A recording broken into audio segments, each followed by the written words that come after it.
Hello everyone. तो हम अभी रिप्रोडक्शन यूनिट के PYQs कर रहे हैं। यूनिट 1 रिप्रोडक्शन का first question, what is endosperm. Endosperms क्या होते हैं, तो आइए समझते हैं। Endosperm is a triploid tissue formed in the seeds of angiosperm flowering plants after the fertilisation process. So endosperms जो होते हैं वो एक ट्रिप्लॉइड टिश्यू हैं जिनका ये 3N होता है, formed in the seeds of angiosperm, जो एंजियोस्पर्म की सीड्स में बनते हैं। एंजियोस्पर्म जो होते हैं वो फ्लावरिंग प्लांट्स होते हैं आफ्टर द फर्टिलाइजेशन प्रोसेस, और ये होता है फर्टिलाइजेशन प्रोसेस के बाद। Then it plays a crucial role in providing nutrition to the developing embryo and so ये एंडोस्पर्म जो होते हैं वो बहुत ही इंपॉर्टेंट और क्रूशियल रोल प्ले करते हैं एम्ब्रियो को न्यूट्रिशन प्रोवाइड करने में। और कुछ कुछ केसेस में भी ऐसा भी होता है कि सीडलिंग को भी आफ्टर जर्मिनेशन न्यूट्रिशन प्रोवाइड करते हैं। The endosperm is formed as the result of double fertilisation. Endosperm कब बनता है, तो एंडोस्पर्म जो है वो बनता है डबल फर्टिलाइजेशन के बाद। अब ये जो डबल फर्टिलाइजेशन होती है ये एंजियोस्पर्म का ये एक यूनिक फीचर होता है जो हर किसी में नहीं होता, हर किसी प्लांट में। The endosperm accumulate starch, protein and fats which serves as a food reservoir for the developing embryo and a seedling। जो एंडोस्पर्म जो होता है ये एक्यूमुलेट करता है स्टार्च को, प्रोटीन को, फैट्स को, जो सर्व करते हैं as a food reservoir developing embryo के लिए और सीडलिंग के लिए।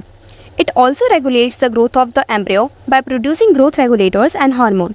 तो जो एंडोस्पर्म है न्यूट्रिशन के साथ साथ रेगुलेट करता है ग्रोथ को। ये कैसे करता है, तो ये रेगुलेटर्स और हार्मोन्स प्रोड्यूस करता है। ये 11th क्लास के एक चैप्टर में है। ऑक्सिन्स और बहुत सारे हार्मोन्स होते हैं जो हेल्प करते हैं हमारे प्लांट्स को जल्दी ग्रो करवाने में। तो हमारे पास ये क्वेश्चन है, right definition of asexual reproduction.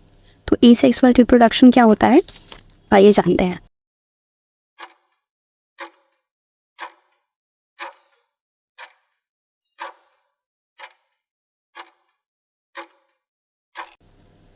हमारे पास रिप्रोडक्शन दो टाइप के होते हैं, एक होता है सेक्सुअल, एक होता है एसेक्सुअल, है ना। तो सेक्सुअल रिप्रोडक्शन में दो गैमेट्स प्रेजेंट होते हैं, जैसे कि ह्यूमंस में होता है एक मेल गैमेट प्रेजेंट होता है, एक फीमेल गैमेट प्रेजेंट होता है। मतलब बेसिकली वहाँ दो लोगों की ज़रूरत होती है। वैसे ही एसेक्सुअल में सिर्फ एक की ज़रूरत होती है ना। उसे एसेक्सुअल रिप्रोडक्शन कहा जाता है। तो इस आंसर को फ्रेम करके कैसे लिखते हैं, asexual reproduction is a mode of reproduction in which offsprings are produced by a single parent without the involvement of gamete fusion, which is in sexual reproduction। ठीक है, यहाँ पे सिंगल पेरेंट इन्वॉल्व होता है रिप्रोडक्शन में, fusion नहीं होता। जैसे कि सेक्सुअल रिप्रोडक्शन में जो फ्यूजन होता है वो यहाँ पे नहीं होता। जो ऑफस्प्रिंग मतलब जो बच्चे हैं, जो जिनकी प्रोजेनी है, वो जेनेटिकली आइडेंटिकल होती है, एकदम जेनेटिक्स एकदम सब कुछ सेम होता है इनका। ठीक है। Resulting in glands. Common method for asexual reproduction includes biliary fission, budding, fragmentation and vegetative propagation। अब कुछ कॉमन मेथड्स है जो हमने 8th क्लास में भी पढ़े होंगे, 8th 9th में। तो एक एग्जांपल बताती हूँ मैं कैसे। तो हमारे पास एक एग्जांपल है फ्रेगमेंटेशन का, प्लेनेरिया का। ठीक है, ये हमारे पास ये प्लेनेरिया हो गया। ये जब 3 पार्ट्स में टूटता है, मान लीजिए 3 पार्ट में डिवाइड हुआ, तो इसका हर एक पार्ट अलग ऑर्गेनिज्म को फॉर्म कर देगा। मतलब इसी के जैसा सेम टू सेम 3 बन जाएंगे, है ना। इसे ही सेक्सुअल रिप्रोडक्शन कहते हैं। मतलब इसमें दूसरी की ज़रूरत नहीं है, बस सिंगल पेरेंट की से ही प्रोजेनी आगे बढ़ रही है। ठीक है, तो हम नेक्स्ट PYQ देख लेते हैं। तो क्वेश्चन है, what is placenta, right its function. Placenta क्या होता है और उसके फंक्शंस बताने हैं हमें।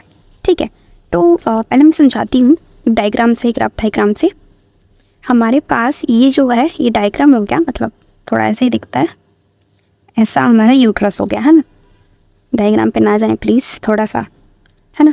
तो उसके बाद यहाँ पे हमें पता है कि यहाँ पे एम्ब्रियो प्लेस्ड होता है। ठीक है, एम्ब्रियो की यहाँ पे इम्प्लांटेशन होती है। इसकी सराउंडिंग में प्लेसेंटा का फॉर्मेशन होता है।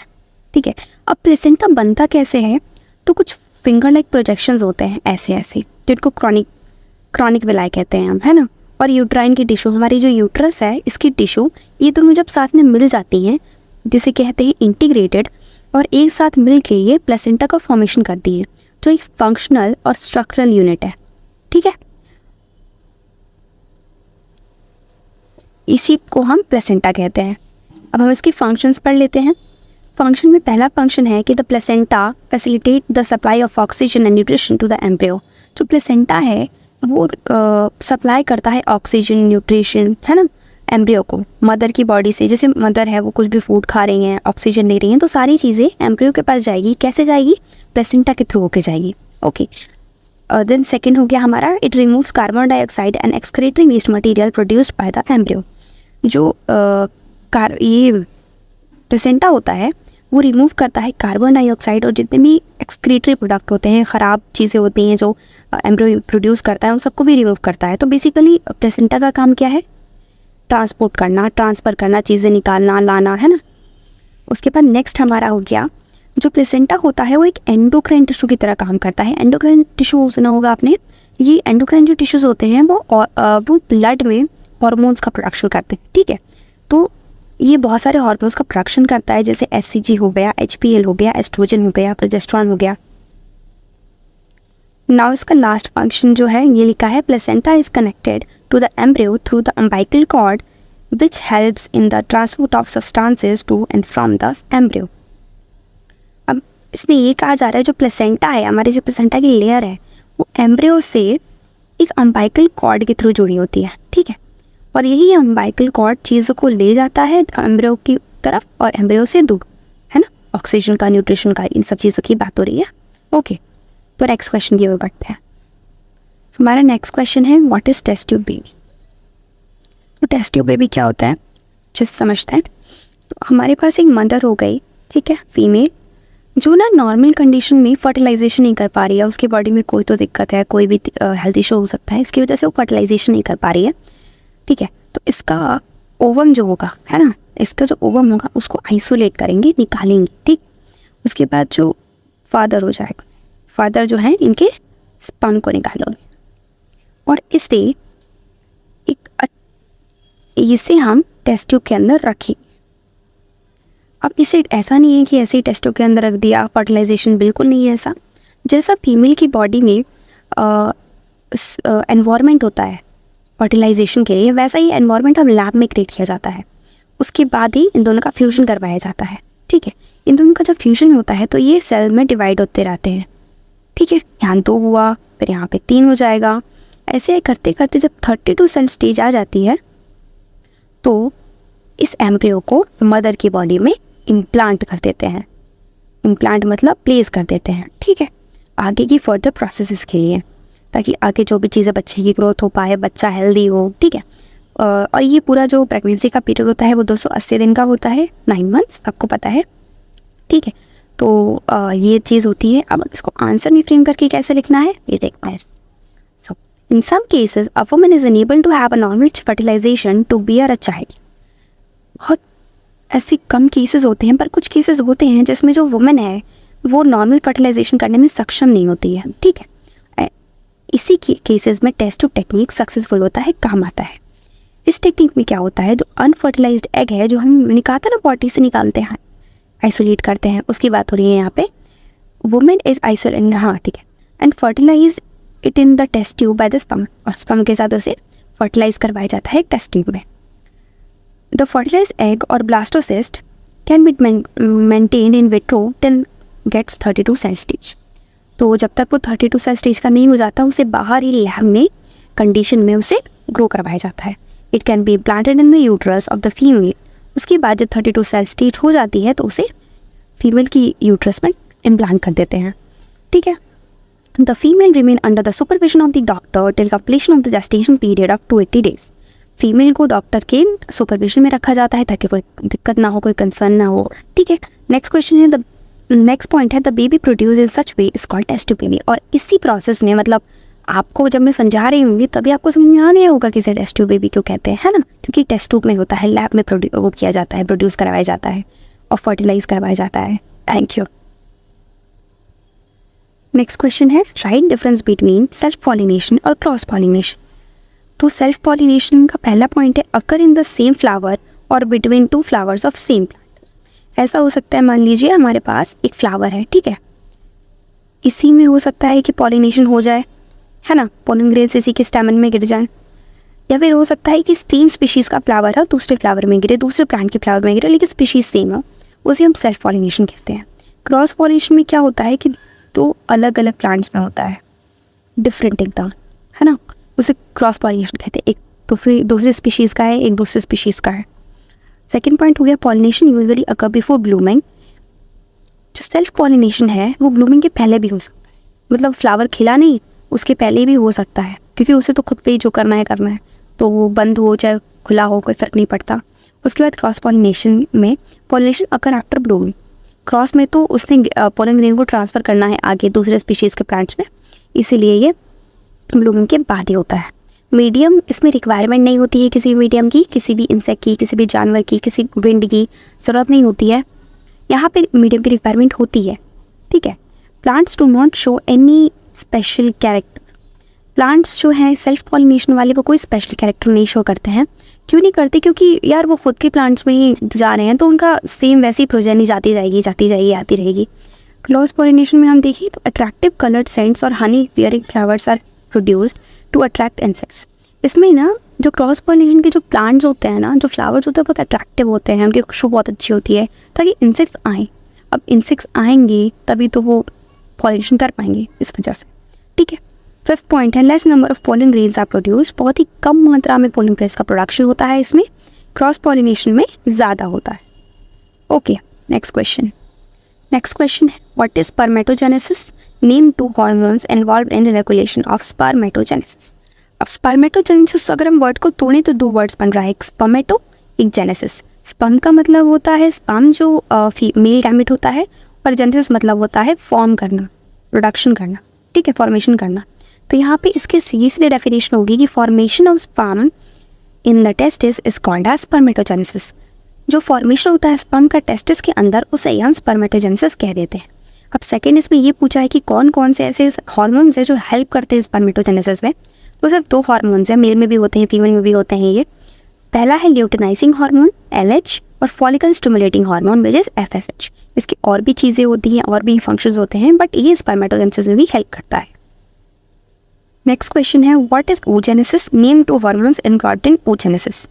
oogenesis क्या होता है और हार्मोन्स का नाम बताइए जो हेल्प करता है। तो oogenesis में हम मतलब होता है ओवम, ठीक है, यहाँ पे उसका मतलब यही है ओवम का जेनेसिस करना, फॉर्मेशन करना। कैसे होता है? The process of formation of ओवा from oogonia in the ovaries is called oogenesis। Ovaries के अंदर ओवम का फॉर्मेशन करवाना ही oogenesis कहते हैं, ठीक है। अब हार्मोन्स कौन कौन से होते हैं? सेम हार्मोन जो स्पर्मेटोजेनेसिस में हुए थे, ल्यूटिनाइजिंग और फॉलिकल स्टिमुलेटिंग हार्मोन। तो नेक्स्ट क्वेश्चन है हमारे पास, question number 9, give reason why human testis is present outside the abdominal cavity. इसका क्या रीज़न है कि जो ह्यूमन का टेस्टिस होता है वो बॉडी के एब्डोमिनल कैविटी के बाहर होता है, बॉडी के बाहर होता है। तो आइए जानते हैं। इसका आंसर है the testis are situated outside the abdominal cavity within the pouch called scrotum. जो हमारा जो मेल का जो टेस्टिस होता है वो बॉडी के बाहर होता है एक पाउच में, जिसे हम स्क्रोटम कहते हैं। सेकेंड है कि the scrotum has in maintaining the low temperature of testis. जो स्क्रोटम जो होता है वो क्या हेल्प करता है कि वो, जैसे हमारा normal body temperature 37 degree Celsius है, ठीक है, तो टेस्टिस में स्पर्म का फॉर्मेशन के लिए कब टेम्परेचर चाहिए होता है, तो स्क्रोटम जो है वो हेल्प करता है कि 2 और 2.5 लोअर हो नॉर्मल बॉडी टेम्परेचर से। इसीलिए जो टेस्टिस होता है वो बॉडी के बाहर प्रेजेंट होता है। तो इस पर लिखा है नेसेसरी फॉर स्पर्मेटोजेनेसिस। तो ये बस सिंपल सी चीज़ है। नेक्स्ट क्वेश्चन है हमारे पास, what is medical termination of pregnancy. Medical termination of pregnancy क्या होती है, जिसे हम शॉर्ट फॉर्म में MTPP कहते हैं, ठीक। तो ये एक, इसमें क्या होता है कि पहले तो ये जान लेते हैं कि लीगलाइज हुआ था इंडिया में 1971 में, गवर्नमेंट ऑफ इंडिया ने इसे लीगलाइज कर दिया था, लीगल कर दिया था। इसमें लीगल अबॉर्शन होता है अनडिजायर्ड कंसेप्शन का, वो बच्चा जो चाहिए ही नहीं उसका अबॉर्शन करना, उसे ये कहते हैं MTP। पर ये होता है पूरी चीज़ें लीगल होती हैं। पहले क्या होता था कि लोग NCERT में एक लाइन है कि लोग अनक्वालिफाइड क्वैक्स के पास जाते थे, है ना, जो ऐसे होते हैं ना जिनके पास कोई डिग्री नहीं होती, कुछ चीज़ें नहीं होती, बट अबॉर्शन कर रहे हैं, जिनको बच्चा नहीं चाहिए होता था। पहले के टाइम पे होता था फीमेल का अबॉर्शन करना, फीमेल एम्ब्रियो का, है ना, फीमेल पेटिसाइड्स का। तो उसके बाद गवर्नमेंट ऑफ इंडिया ने इसे लीगल कर दिया ताकि सारी चीज़ें देख रहे हैं कि क्या अबॉर्शन हो रहा है, कैसा क्या हो रहा है।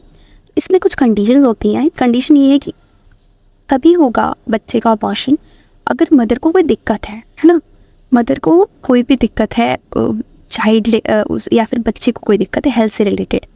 और सेकंड कंडीशन ये है कि जो अबॉर्शन होगा वो सिर्फ 20 वीक्स तक ही हो पाएगा प्रेगनेंसी के, ठीक है, उसके बाद नहीं होगा क्योंकि वो बहुत ज़्यादा फेटल हो जाता है। तो बस यही चीज़ है, एमटीकी में ये होता है। तो medical termination of pregnancy involve the legal abortion of undesired conception. The MTP act allows the termination of the pregnancy to 20 weeks in case termination of pregnancy is immediately necessary to save life of the woman, or in India it is legalized by government of India in 1971. next question है हमारे पास, what is amniocentesis process? amniocentesis process क्या होती है? तो it is a parental diagnostic technique, ये एक parental diagnostic technique है in which amniotic fluid of uterus is isolated by the surgical needle and fetus cells and cultured on the culture medium and chromosomes are examined. तो कुछ समझ नहीं आया होगा, मुझे भी नहीं आया था, है ना।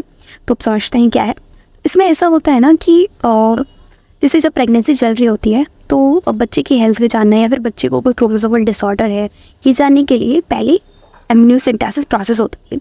इसमें क्या होता है, जो एमनियोटिक फ्लूइड होता है, एमनियोटिक फ्लूइड मतलब प्लेसेंटा हो गया है ना, उसमें अंदर एम्ब्रियो है और उसके आजू बाजू फ्लूइड भरा होता है।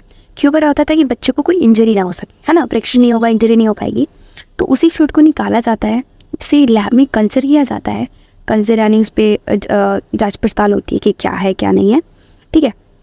और उसके बाद ये पता जाता है कि उसमें कोई क्रोमोसोमल डिसऑर्डर है या क्या है, कोई दिक्कत है बच्चे को, है ना। तो अब इसकी कुछ इफ़ेक्ट्स भी हैं और एडवांटेज भी है, तभी तो ये आया है ना। तो पहले इसके एडवांटेज जान लेते हैं। तो chromosomal abnormalities are detected like that of Down syndrome, Edward syndrome etcetera. इसमें बच्चे में जो भी क्रोमोसोमल एबनॉर्मलिटीज़ हैं उसको पता लगा सकते हैं। तो क्या होगा कि अगर पता चल जाएगा तो हम बच्चे को पहले ही अबॉर्ट कर देंगे या फिर उसे ठीक करने की कोशिश करेंगे। आजकल तो बायोटेक्नोलॉजी की हेल्प से काफ़ी चीज़ें की जा रही हैं, आप लोग 12th में पढ़ेंगे आगे के चैप्टर्स में, है ना। तो ये हाँ, डाउन सिंड्रोम आप प्रिंसिपल इनहेरिटेंस में पढ़ेंगे अच्छे से क्या है। अबॉर्ट में हमारे सिलेबस में है नहीं, बट ठीक है। सेकेंड है sex of the embryo can be examined by this technique. अब इस टेक्निक से यही दिक्कत थी कि हम बच्चे का सेक्स भी पता लगा सकते थे कि वो मेल है कि फीमेल है, क्योंकि क्रोमोसोम्स पे काम करना है तो क्रोमोसोम XXX से पता चल जाता है ना। तो बस ये सेकंड एडवांटेज भी था और डिसएडवांटेज भी। थर्ड है कि metabolic disorder like that of PKV, cretinism etcetera, इसे भी हम, ये मेटाबॉलिक डिसऑर्डर्स होते हैं PKV और क्रिटिनिज्म। आपको ये याद करने की इतनी ज़रूरत है, बस ये याद रखें कि मेटाबॉलिक डिसऑर्डर्स भी हम पता लगा सकते हैं, ठीक है। अब इसके इफेक्ट्स देखते हैं। इसका इफेक्ट ये है कि due to this type of test the female embryos are being eradicated, this leads into the decrease the number of female which may causes a serious problem. तो क्या होता था ना कि पहले लोग क्या करते थे कि इस एमनियोसेंटेसिस को कराते थे और जैसे उन्हें पता चलता था कि लड़की है तो वो उसको अबॉर्ट करवा देते थे। उन्हें लड़का चाहिए, इस वजह से ना लड़कियों की मात्रा कम होती जा रही थी, जो कि बिल्कुल सही नहीं है। हमें मतलब लड़के और लड़कियाँ दोनों बराबर होनी चाहिए ना। तो कितना सारी चीज़ें हो रही हैं इससे रिलेटेड, इसीलिए इसे बैन कर दिया गया था। तो ये बिल्कुल इलीगल है। कोई भी ऐसा करता है तो उसकी, जैसे कोई डॉक्टर अगर बता रहा है तो उसकी जो डिग्री है उसे ली जाती है, उसे और काम करने नहीं मिलता, है ना। बट तो नेक्स्ट क्वेश्चन देखते हैं। नेक्स्ट क्वेश्चन है, what are the chasmogamous flowers can cross pollination occur in cleistogamous flowers. तो अभी ये देखिए कि कैस्मो अलग है, क्लैस्टो अलग है, तो ये बता देती हूँ पहले मैं, ठीक है। तो हमारे पास हो गया कैस्मो गैमस और यहाँ पे हो गया हमारे पास क्लैस्टोगैमस। स्पेलिंग अगर गलत हो जाए तो प्लीज़ आप इग्नोर करें थोड़ा सा, मैं है ना। कैस्मोगैमस फ्लावर्स में क्या होता है कि फ्लावर जो है वो खुले हुए होते हैं सारे एकदम, उनका स्टेमन दिख रहा होता है, इनका, है ना, स्टिग्मा दिख रहा होता है। ये होते हैं कैस्मोगैमस फ्लावर्स। क्लैस्टोगैमस फ्लावर पता है क्या होता है, एकदम बंद फ्लावर्स जो ब्लूम नहीं किए होते हैं, कलियाँ देखी हैं वैसे ही होते हैं, ठीक है। समझ में आया इतना? क्वेश्चन पढ़ते हैं, ठीक है, क्या है। तो chasmogamous flowers are open flowers with expose stamen and stigma which facilitate cross pollination. तो जैसे मैंने इस डायग्राम में बताया था कि कैस्मोगैमस फ्लावर में इसका स्टेमन और स्टिग्मा जो है वो एक्सपोज होता है, तो इसमें क्रॉस पॉलिनेशन होने की बहुत चांसेस है ना, कि कोई इंसेक्ट आए इस पर बैठे और इसका पॉलिनेशन हो जाए। और ये कैस्टोगैमस फ्लावर्स का कोई है ही नहीं तरीका कि क्रॉस पॉलिनेशन हो सके, इसमें सेल्फ ही होनी है, ये तो बंद है, इसका पोलिंग ग्रेन भी अंदर है, इसका स्टिग्मा भी अंदर, स्टेमन भी अंदर है, ठीक है। तो बस यही है, इसमें ये पूछा है कि कैस्मोगैमस फ्लावर्स क्या होते हैं और क्लेस्टोगैमस फ्लावर में क्रॉस पॉलिनेशन हो सकता है कि नहीं, तो नहीं हो सकता, नो क्रॉस पॉलिनेशन, ठीक है। और कैस्मोगैमस फ्लावर मैंने आपको बताया जो एक्सपोज्ड होता है, ठीक है। Thank you so much.